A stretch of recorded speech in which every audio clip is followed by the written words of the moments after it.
امریکہ یا چین، پاکستان کسے دوست بنائے؟ پاکستان اس ماہ سے پیک معاہدے پر دستخط کی 10ویں سالگرہ منا رہا ہے۔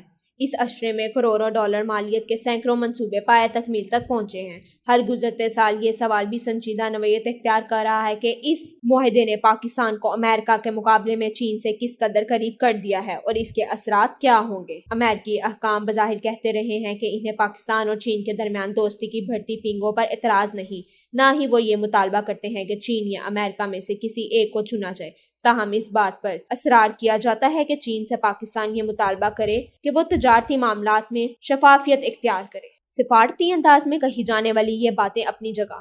چین کا مستقل اور تیزی سے اقتصادی طاقت کے طور پر ابھرنا امریکہ کے لیے تشویش کا سبب ہے، کیونکہ جو ملک آج معاشی قوت ہے وہ کل تکنیکی اور فوجی قوت بھی بن گیا تو امریکہ کے لیے مشکلات کھڑی کر دے گا۔ اس لیے پہلے مرحلے میں جنوبی ایشیا اور مشرقی ایشیا پر اپنا غلبہ قائم کرنا امریکہ کی ترجیح ہے۔ امریکہ کے سابق معاون وزیر خارجہ برائے مشرقی ایشیا اور بحر الکاہل بریگیڈیئر جنرل ریٹائرڈ ڈیوڈ نے حال ہی میں ایک تقریب سے خطاب کرتے ہوئے کہا تھا، مقابلہ بڑے انفراسٹرکچر بنانے کا نہیں بلکہ اقتدار کا ہے۔ ڈیوڈ کے مطابق دو باتیں امریکہ کے لیے ناقابل قبول ہیں، ایک یہ کہ ممالک چین کو خوشحالی اور امریکہ کو سیکیورٹی کے طور پر ساتھی بنانے، اور دوسرا یہ کہ بحر الکاہل کو امریکہ اور چین کے درمیان دو حصوں میں تقسیم کر دیا جائے۔ امریکہ کے لیے اس انڈو پیسفک ریجن کی اہمیت کئی وجوہات کی بنا پر ہے۔ صرف معاشی لحاظ ہی سے دیکھیں تو اس خطے اور امریکہ کی دو طرفہ تجارت کا حجم سن 2020 میں $2.25 کھرب تھا، اور یہاں سے امریکہ میں $900 ارب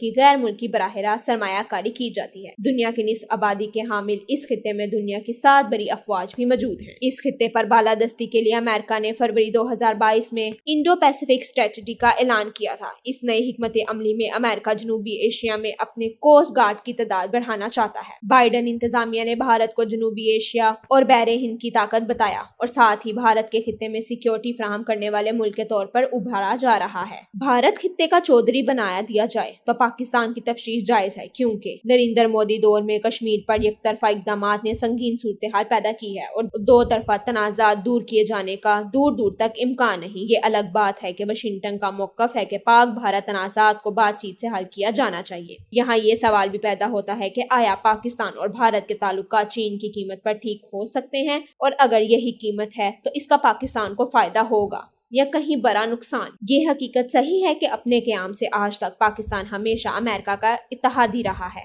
تاہم حالات کی نزاکت کو دیکھتے ہوئے پچھلے چند عرصوں میں یہ حقیقت صحیح ہے کہ اپنے قیام سے آج تک پاکستان ہمیشہ امریکہ کا اتحادی رہا ہے، تاہم حالات کی نزاکت کو دیکھتے ہوئے پچھلے چند عشروں میں چین سے قربت بھی تیزی سے بڑھ رہی ہے۔ یہ دوستی، معیشت اور دفاع دونوں میں ہی مددگار ثابت ہو رہی ہے۔ ایسے میں پاکستان سے یہ مطالبہ کہ وہ امریکہ یا چین میں سے کسی ایک کا انتخاب کرے، اسلام آباد کو پلے صراط سے گزرنے کے مترادف ہے۔ اس میں دو رائے نہیں کہ اوورسیز پاکستانیوں کی 90% تعداد ان ممالک میں آباد ہے جو امریکہ اور اس کے اتحادیوں میں شامل ہے۔ یہی ممالک تجارت اور امداد کا بھی سب سے بڑا ذریعہ ہے، مگر یہ اپنی جگہ ہے کہ امریکہ کے لیے یہ ممکن ہی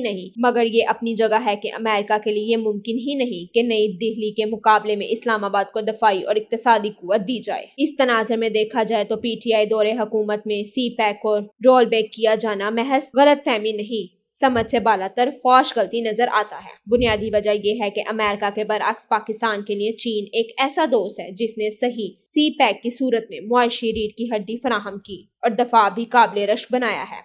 عالمی امور میں سفارتی محاذ پر بھی پاکستان کو بھارت پر فوقیت دی گئی۔ امریکہ اور چین دونوں ہی کی اہمیت کا ادراک کرتے ہوئے شاید اسی لیے وزیر خارجہ بلاول بھٹو کا ایک قدم امریکہ میں ہے تو دوسرا چین میں۔ ایک طرف شنگھائی تعاون تنظیم اجلاس میں شرکت کی جا رہی ہے تو دوسری جانب کمبوڈیا جا کر آسیان سے تعلق مضبوط بنانے کی بات کی گئی اور اس جاپان کا بھی دورہ کیا گیا، جو پاکستان کے ساتھ مل کر آزاد اور کھلے انڈو پیسفک کے لیے اقدامات چاہتا ہے۔